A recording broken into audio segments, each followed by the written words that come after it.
They are America's royal family. Welcome to WatchMojo.com, and today we'll be exploring the Kennedy curse. Pleasure to have you here, and I want you to meet my daughter Caroline and my wife Jackie. The Irish-American Kennedy family rose to prominence as dedicated and wealthy Democratic Party members. Their charisma, good looks, and commitment to public service fascinated the public. However, it did not save them from tragic ends. Many Kennedy family members died prematurely, which led to the suggestion of a Kennedy curse. Joseph Patrick Kennedy Sr. was part of the family's second generation, and he amassed impressive wealth after foreseeing the crash of 1929. He used his money and influence to bankroll his son's political futures.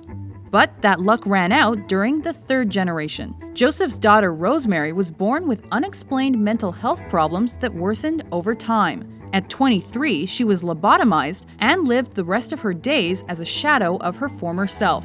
Ironically, she was the first third-generation Kennedy to die of natural causes when she passed away in 2005. Her older sister, Eunice Kennedy Shriver, was so moved by her sister's situation she founded the Special Olympics in 1968.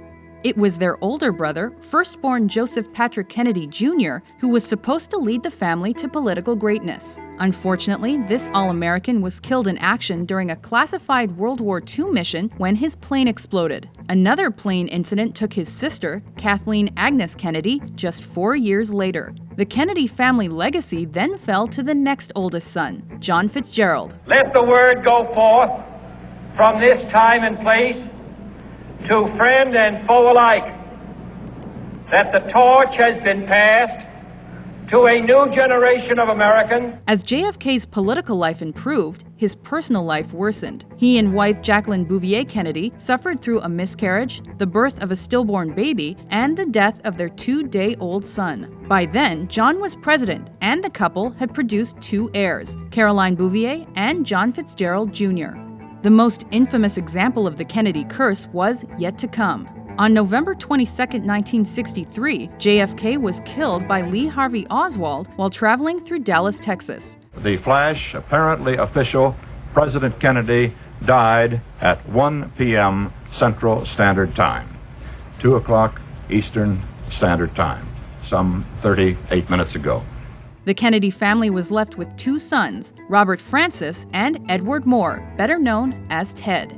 It was Bobby who tried to lead the family's political aspirations. After serving as Attorney General, he became a frontrunner for the Democratic presidential nomination. My thanks to all of you, and now it's on to Chicago, and let's win there. Thank you. However, he was assassinated on the campaign trail in 1968 by Sirhan Sirhan. Those of us who loved him and who take him to his rest today pray that what he was to us, what he wished for others, will someday come to pass for all the world.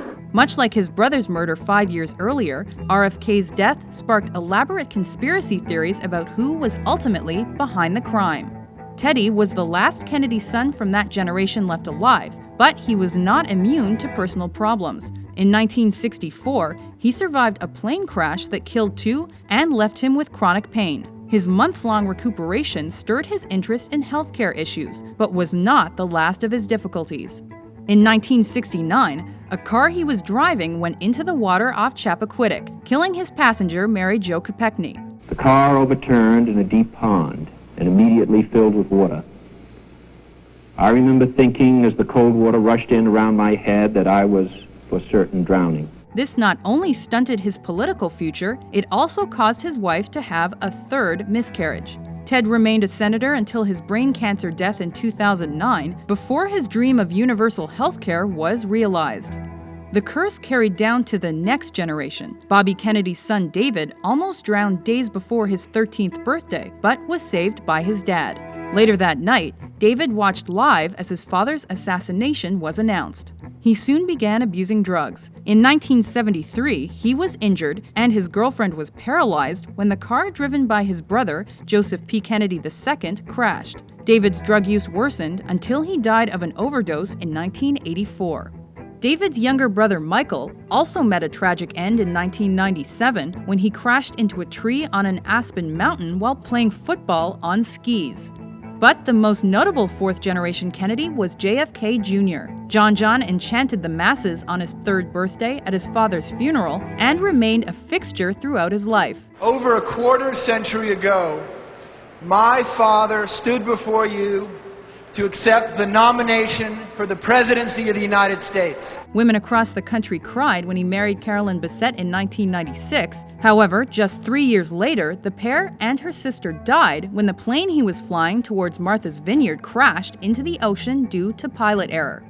The Kennedys remain an integral piece of the American puzzle. While every family endures misfortune, it is the frequency and manner of the Kennedy tragedies that make them remarkable. As Ted Kennedy said after JFK Jr.'s death, they had every gift but length of years.